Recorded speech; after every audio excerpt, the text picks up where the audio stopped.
Pemberontakan Republik Maluku Selatan.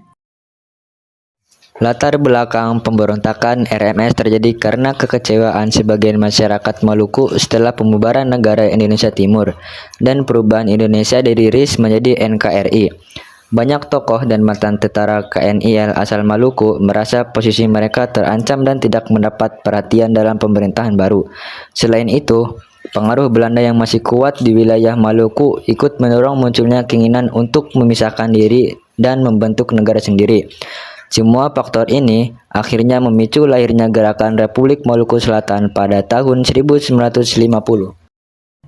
Tujuan utama RMS: 1. Mendirikan negara merdeka yang bernama Republik Maluku Selatan. 2. Memisahkan diri dari Indonesia dan menolak integrasi penuh ke NKRI. 3. Melindungi kepentingan mantan prajurit KNIL yang merasa tidak aman dan tidak mendapatkan jaminan dari pemerintah Indonesia.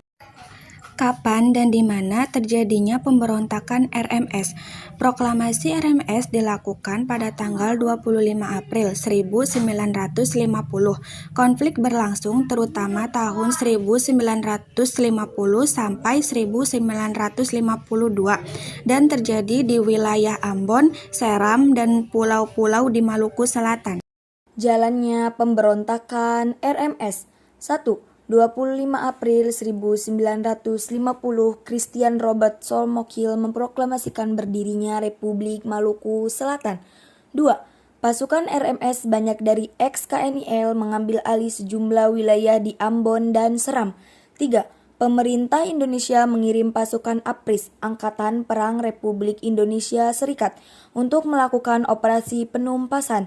4. November 1950, pasukan Indonesia berhasil menguasai kota Ambon.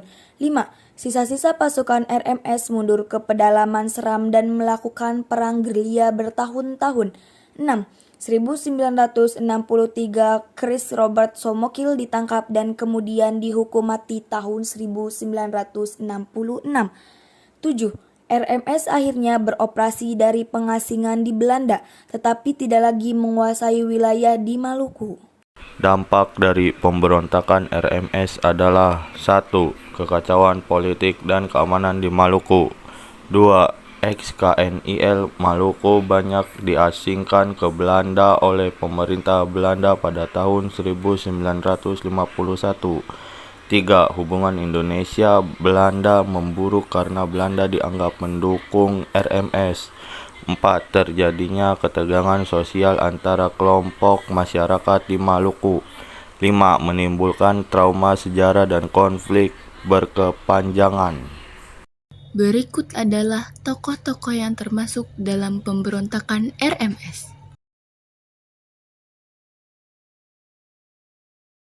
Jadi, kesimpulan dari materi yang sudah kita bahas adalah pemberontakan RMS merupakan gerakan separatis yang muncul akibat ketidakpuasan dan ketidakpastian politik pasca kemerdekaan Indonesia, khususnya di wilayah Maluku Selatan. Walaupun berhasil memproklamasikan negara sendiri, RMS gagal mempertahankan kekuasaannya karena tindakan tegas pemerintah Indonesia. Hingga kini, RMS masih ada sebagai organisasi pengasingan di Belanda, namun tidak lagi menguasai wilayah dan tidak diakui secara internasional.